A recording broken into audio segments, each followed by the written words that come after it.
on the topic Stifling Democracy Sans Emergency. We have with us Advocate Mr. Prashant Bhushan, sir, who has been a stalwart in the legal fraternity and has actively litigated a number of public interest cases, some of which are the Boffice case, Narmada Dam case, various environmental causes, and most recently the migrants crisis, which has hit the country in light of the COVID situation. Welcome to you, sir. Thanks for joining us today, and thanks for being part of this webinar. Over to you, sir. Thank you very much. So good evening, everybody. Today is the 45th anniversary of the infamous emergency of 1975. And therefore, I'll talk about today's situation, that is, whether emergency can be stifled, even whether democracy can be stifled even without declaring an emergency. So the title of my talk is Stifling Democracy Sans Emergency. We frequently say that the emergency of 75 to 77 was the worst period for India's democracy. Why do we say this? It is firstly because fundamental rights had been suspended and about 1 lakh people, primarily those seen as opposed to the then ruling regime, were put behind bars under a draconian preventive detention law called Maintenance of Internal Security Act, or MISA. Secondly, press censorship was imposed, making it virtually impossible for the media to carry any news or views against the government. All this created a climate of fear, due to which even regulatory institutions, including the Supreme Court, could not stand up to the government. However, even in that dark period, some brave media organizations, notably the Indian Express under a doughty and feisty Ramnath Goenka, and the Statesman under C.R. Irani, stood up and continued to evade the censor's scissors by using innovative means such as publishing blank editorials and satirical cartoons, etc. Also, many high courts stood up, especially in the habeas corpus case, where they held that detentions even under MISA could be questioned, and as many as 10 high courts quashed even preventive detention during that time.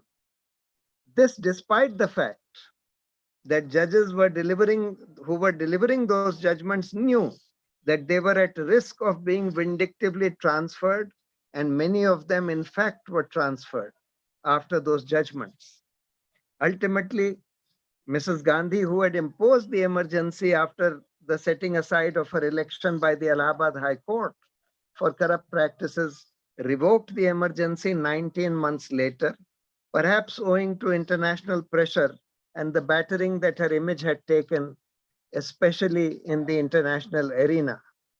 The emergency exposed the fragility of our democracy, which was underlined by the Justice Shah Commission, which was set up to examine precisely this question. The subsequent governments, and indeed the courts, also took various decisions and set up various institutions to strengthen democracy thereafter. The new Janta government, which came in 77, soon brought in the 44th Amendment, which did away with the power to suspend Article 21 even during an emergency. In the years thereafter, several other steps were taken to strengthen democracy, particularly with an effort to make the judiciary, the CBI, and the police more independent of the government and create other independent regulatory institutions. In 1993, in a landmark judgment, the Supreme Court took away the essential power of selecting judges of the higher courts from the government and vested it in a collegium of senior judges of the Supreme Court itself after due consultation with the government. This did have the effect of shoring up the independence of the judiciary by encouraging the appointment of more independent-minded judges. By another innovative judgment, the Supreme Court sought to make the CBI more independent by directing that the CBI director should be selected by a collegium which included the Chief Justice of India and the leader of opposition in the Lok Sabha. It also mandated giving him a fixed tenure and placing the CBI under the supervisory jurisdiction of the Central Vigilance Commission, which was also to be given statutory status and thus made functionally independent of the government. Through another judgment in the year 2006, the Supreme Court mandated police reforms mainly directed at making the police functionally more independent of the government. This was by way of giving the DGPs in the states a fixed tenure, circumscribing the ability to select the DGP arbitrarily by bringing in the Union Public Service Commission in between. It also directed the formation of state security commissions for oversight of the police force in every state, the setting up of police establishment boards of senior police officers for transfers and postings of officers up to a certain level, mandating a minimum tenure for field level officers to prevent frequent and arbitrary as well as mala fide transfers by the government, separating the investigation wing of the police from the law and order wing so as to give the investigation wing more autonomy, and setting up of independent police complaints authorities at district and state levels. In the year 1993, after the Protection of Human Rights Act was enacted, a National Human Rights Commission and state human rights commissions were set up. In the year 2005, with the Right to Information Act, central and state information commissions were set up to oversee the effective implementation of the Right to Information Act. The institution of Lokpal was created by means of the Lokpal Act, and a statutory whistleblower law was also passed in the year 2013. With all these measures to strengthen regulatory institutions, one would have expected that democracy today would be much more robust than it was in 1975. However, if one looks at the functioning of democracy and democratic institutions in the country today, one is dismayed, if not shocked, at how easily it has been possible to blunt these reforms and make these institutions buckle under by a strong and fascist government's assault on them. In the last 6 years, have been a watershed in the functioning of our democracy, the protection of fundamental rights, as well as the health of these institutions. These years have witnessed an unprecedented assault on various elements of democracy, on rights and institutions. The last 6 years have seen an unprecedented assault on the freedom of speech and the right to dissent. Persons critical of the government have been assaulted on the streets by saffron lynch mobs, which have been patronized by the government and a complicit police.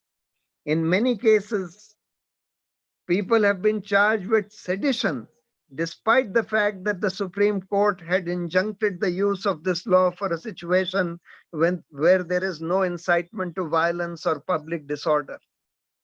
Those who escape the lynch mobs or sedition charges have had to face the wrath of an organized lynch mob on the social media, which, as Swati Chaturvedi pointed out in her book, I Am a Troll, are organized and controlled by none other than the Prime Minister himself. These trolls descend like a pack of wolves on any influential person who criticizes the government or the Prime Minister by bombarding them with abuse and threats on their phones, on social media platforms, etc. This is also sometimes picked up and amplified by sections of the mainstream media, which have become lapdogs of the government. Dalits and minorities have especially borne the brunt of lynch mobs, as they have sought to be bludgeoned into submission by assertive saffron mobs who are secure in the confidence that the government and the police will not act against them. Documentation of cases of lynchings have shown three stark facts. One, almost all of the hundreds of cases of mob lynching have been directed against Muslims and Dalits. Two, that in almost all cases, the perpetrators are associated with assorted saffron groups who are connected with the BJP or RSS or at least enjoy their protection. Three, that the police rarely act against the perpetrators unless compelled to by courts and often acts against the victims themselves.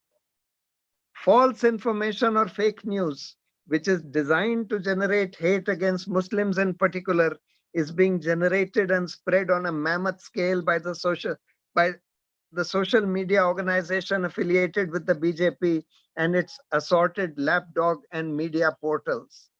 This has created a feeling of hopelessness and helplessness among large sections of minorities in particular, as well as Dalits, especially when they see the administration, including the judicial administration, being reduced to bystanders. The use of draconian laws like UAPA and NSA, especially on hapless sections of minorities, including Dalits, have accentuated the injustice and the climate of fear among them. Recently, the Delhi police, in the guise of investigating riots which took place in Delhi after 3 months of exemplary peaceful protests against the Citizenship Amendment Act, has turned an investigation into a conspiracy in the guise of an investigation. This has been achieved by ignoring complaints against goons and police officers who are seen on video violently assaulting people. B, leaders of the BJP such as Kapil Mishra and Anurag Thakur who are seen on video clearly instigating mobs to violence. And C, arresting or charging innocent and peaceful protesters who can be seen on video calling for peace and non-violence. The same police also entered the Jamia campus and brutally beat up students, even those who were in the library, and broke CCTV cameras to hide the evidence. No police officer has been brought to book for that brutal assault on Jamia. On the other hand, innocent and peaceful students have been charged.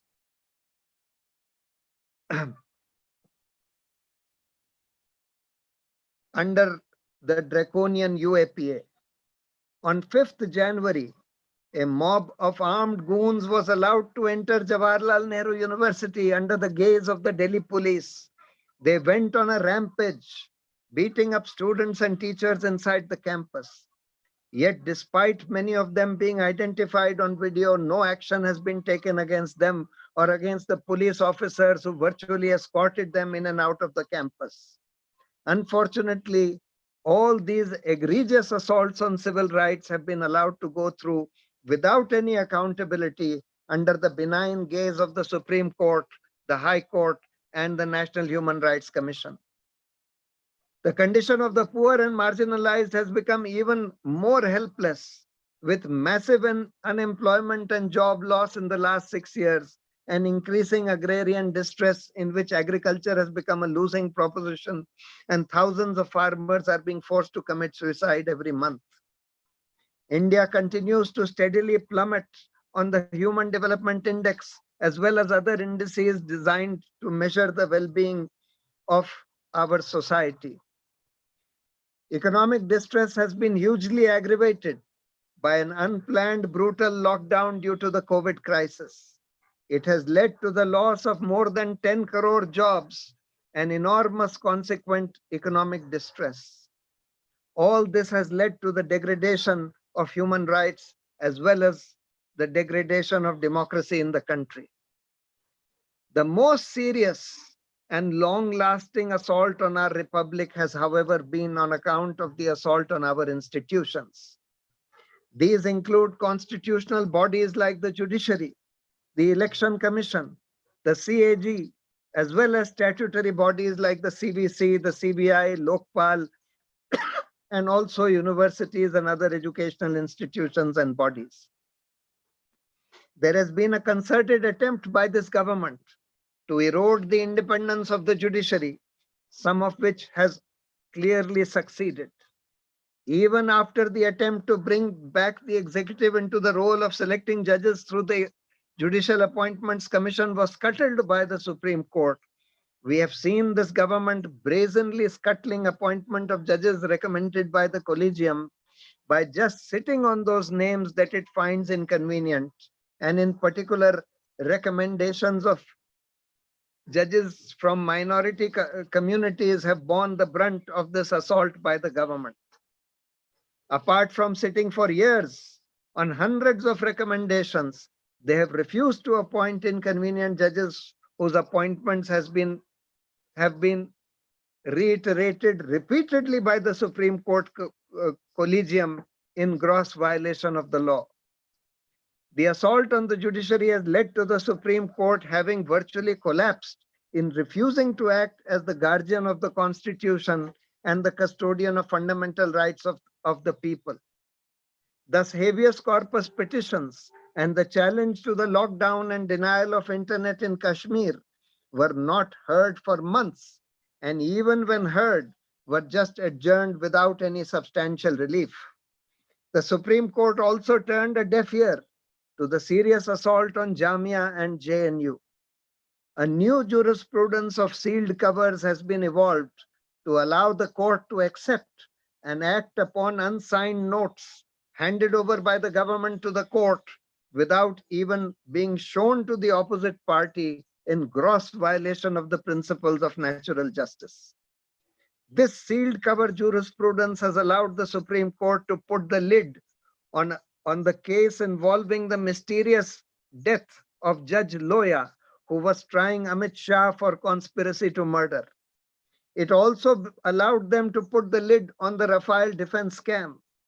The deference of the Supreme Court to the government, however, would be most starkly seen during lockdown, when cases involving the violation of rights of the migrant labor came up, and the court just deferred to the government wisdom without even seriously examining the violation of rights of these people, leading to their destitution, starvation, and walking back home, sometimes thousands of kilometers.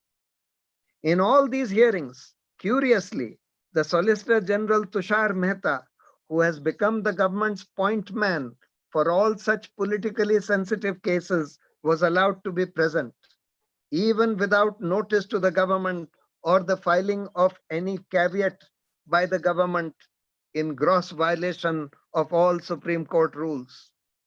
Often, the court had copies of notes and reports handed over by the Solicitor General without any other parties having access to it, and which has often formed the basis of the orders of the court in these cases. For the first time in more than 3 decades, fingers are being pointed at the independence of the Election Commission and the Comptroller and Auditor General. We have seen a steady erosion in the independence of the Election Commission, and after many years, we are finding the important decisions of Election Commission, especially the announcement of dates of elections and the enforcement of its model code of conduct, increasingly seen as partisan and decided by the government.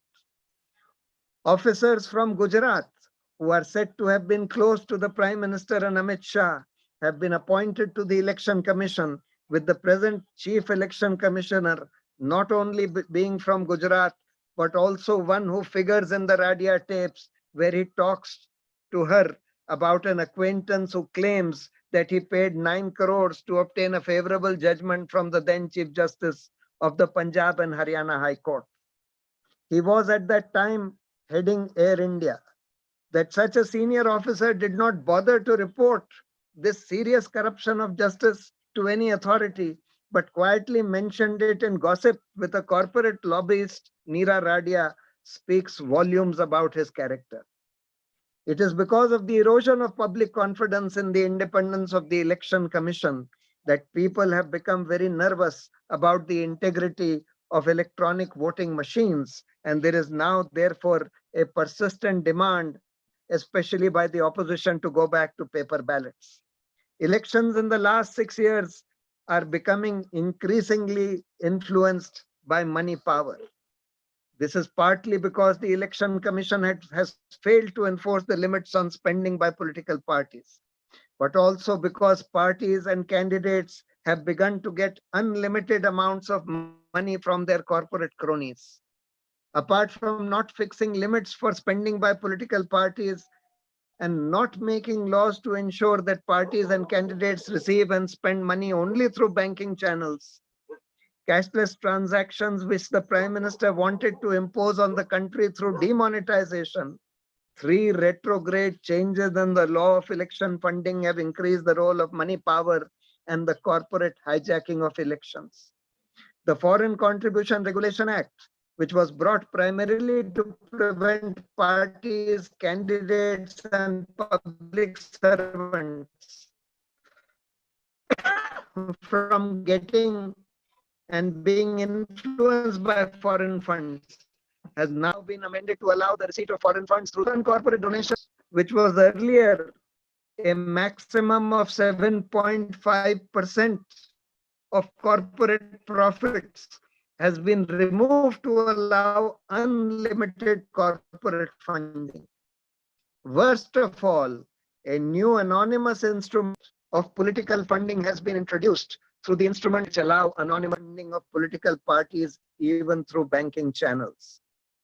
Thus, the path has been cleared for payment of bribes by corporations to the ruling parties through the device of electoral bonds, which guarantee the anonymity of their donors.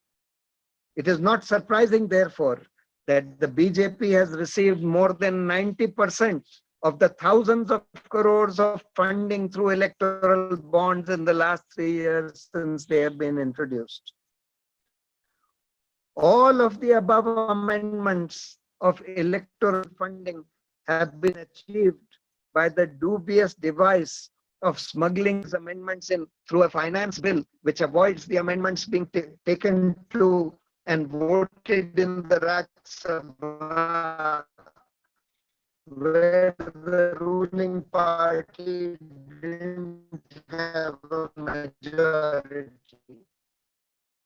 The device of money bill to bring about amendments to various laws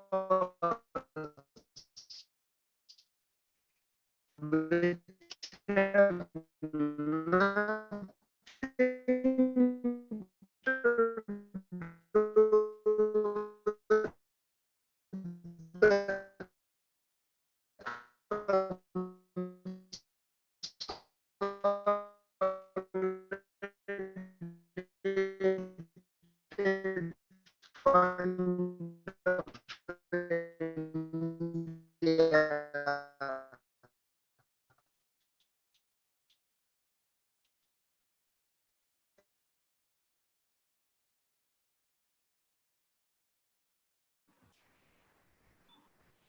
Hi all. I think we are having a intermittent disturbance in terms of the internet availability at Prashant sir's end.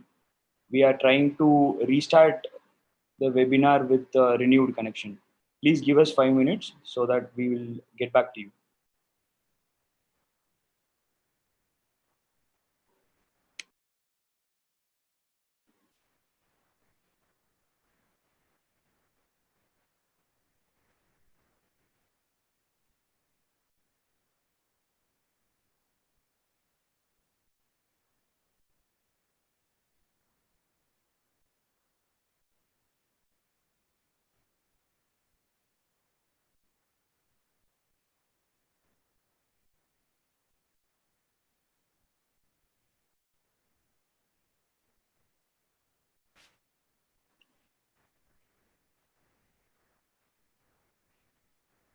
Hi sir, a very good evening. I think there was an intermittent disturbance in the internet.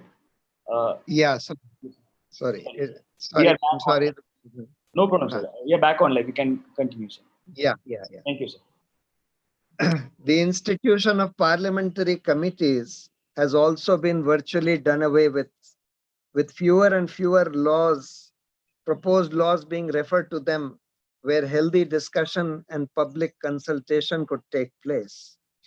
Thus, far from making democracy more participatory, even in terms of allowing prior disclosure of bills proposed to be passed or allowing public participation in the laws to be made, even the present nominal representative democracy has been steadily emasculated.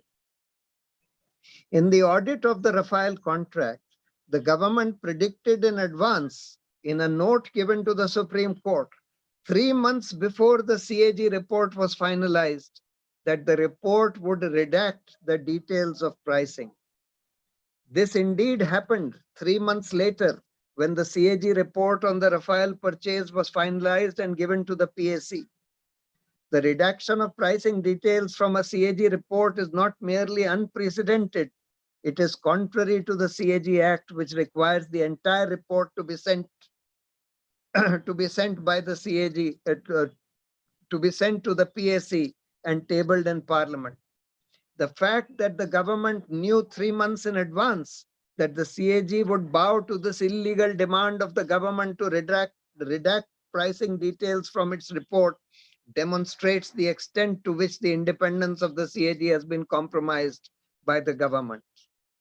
Despite the Lokpal Act being passed many years ago, the appointment of the Lokpal had been steadily stonewalled, and even the inclusion of the leader of opposition from the selection panel of the Lokpal had been obstructed by this government, which amended the Lokpal Act with alacrity to exempt public servants from making their asset disclosures to the government. Thereafter, even when the government was forced to appoint a Lokpal, it has appointed people who have not thought it fit to even have a regular office or have taken up even a single case for investigation for over a year now, thus making the institution totally ineffective. Also, for more than 6 years, the Whistleblower Act has not been notified, while an amendment has been brought to the Act which will completely stultify the law by saying that any whistleblower who provides any more information about corruption in the government than what an ordinary citizen can obtain under the Right to Information Act, he would lose his protection as a whistleblower and would be liable to be prosecuted under the Official Secrets Act. Instead of repealing this colonial Official Secrets Act, this government now threatens to use it against journalists who have published documents exposing the corruption, violation of rules, interference of the PMO in the Rafale contract. Apart from using the Official Secrets Act, this government and its officers have also sought to use the Contempt of Courts Act as a weapon to intimidate activists and silence criticism of the government. The CBI has been degraded further from being a caged parrot to a bloodhound of the government. When a CBI director whose tenure was protected threatened to investigate the Rafale contract, he was ousted in a midnight coup by the government, and one Nageshwar Rao was appointed as acting director, who effected 40 transfers in the CBI within a day at the behest of the government. The Central Vigilance Commission is headed by an officer who played a key role in suppressing incriminating documents recovered in the raids on the Birla and Sahara group of companies, which showed the PM and other BJP chief ministers as recipients of large sums of unaccounted cash. Another gentleman appointed as Vigilance Commissioner had been indicted by the CBC itself for having fabricated the confidential report of his subordinate officer of a bank of which he was chairman, for destroying the career of that officer. The National Investigating Agency has particularly become a tool for the government for harassing and hounding activists who are critical of the government. The NIA has been used to frame some of the finest human rights activists of the country. The political use of the NIA can be seen from the fact that in the Bhima Koregaon case, in which some of our finest human rights activists have been under detention, and which was earlier being handled by the Pune police was transferred to the NIA soon after the new non-BJP government was formed in Maharashtra. During the last 6 years, the Right to Information Act has been eroded by throttling the information commissions and not appointing people to man these vacancies. Even when vacancies are directed to be filled by court orders, pliable bureaucrats have been appointed without any transparency in the selection. Simultaneously, crony capitalism has grown, with policies being increasingly controlled by large crony capitalists who ensure that policies and government decisions are tailored for their economic benefit and to the detriment of the common people. Our banks and financial institutions have been plundered by their crony corporates who now owe tens of lakhs of crores of unpaid debt to our banks. Many of them have been allowed or made to flee the country and have comfortably ensconced themselves in London or tax havens like Antigua or Bermuda, while our government makes a show of searching for them or seeking to extradite them. The Reserve Bank's independence has also been greatly eroded. Raghuram Rajan was shunted out as RBI governor when he disagreed with the government on several critical decisions and in particular wrote to the government about investigating and taking action against many high net worth individuals who had taken huge loans from banks and constituted a high flight risk. His successor, Urijit Patel, was shunted out after he disagreed with the government's desire to appropriate more than 1 lakh crores from the RBI reserves. Thereafter, the government has appointed Shaktikant Das, a professor of history, as RBI governor, who was seen as being totally pliable. Universities and educational institutions and other regulatory bodies have particularly been in the crosshairs of this government. Virtually every appointment of vice chancellors in universities have been made of people who are associated with the RSS or who have been close confidants of the present rulers. Thus, many appointments of vice chancellors as well as other educational regulatory bodies have been made of people who have no academic qualifications for their jobs but have been placed there only because of their saffron links. Such persons have systematically not only crushed dissent, but have also dismantled the spirit of inquiry and critical thinking in these educational institutions. Suggestions have been made by these persons to put up tanks in the premises of universities to instill nationalism among students. Some of our finest universities like JNU, BHU, Hyderabad University have especially borne the brunt of this assault. The subversion of the independence of the mainstream media is near complete, even in the absence of formal press censorship.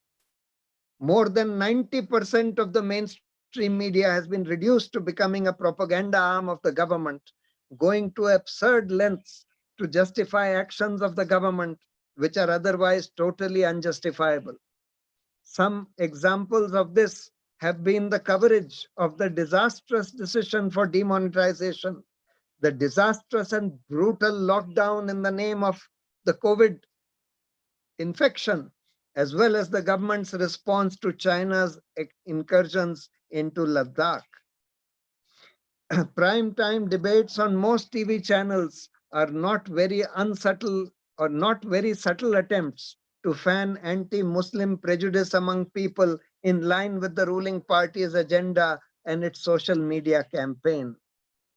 Fake news has become the order of the day, so much so that a new term, WhatsApp University, has been coined to refer to people who derive their information from WhatsApp forwards, which propagate falsehoods and outright fabrications, particularly for fanning anti-Muslim prejudice. The submission of much of the mainstream media to the government has been brought about by a combination of inducements and threats, as well as media capture through crony capitalists. Many media organizations have come to be owned by businessmen who have various corporate interests and can easily be brought to heel and do the government's bidding by means of government incentives and disincentives, by way of plum contracts and threats of being victimized by the government's investigative agencies like CBI, ED, income tax, etc. Others are bought by being given hundreds of crores of government advertisements, as well as packets which are supposed to regularly go to influential anchors and editors.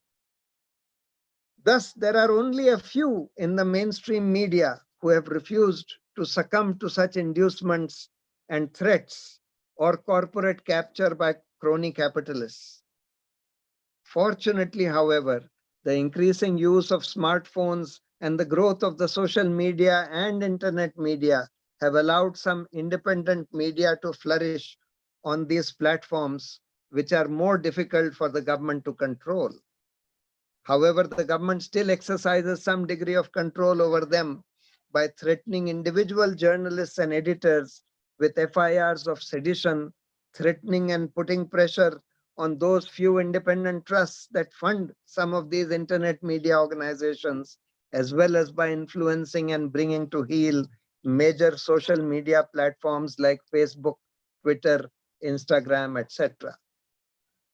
Thus, taking an overview of the present situation, it can safely be maintained that democracy and its institutions today, it cannot safely be maintained that democracy and its institutions today are better and more robust than they were during the emergency.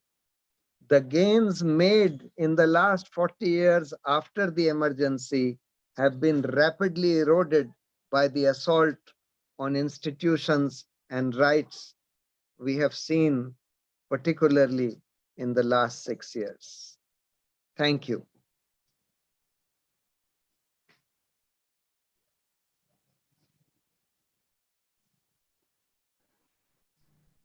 Thank you very much, sir. That was indeed a very, very insightful session. Thank you for having us host you today. Thank you. Thank you.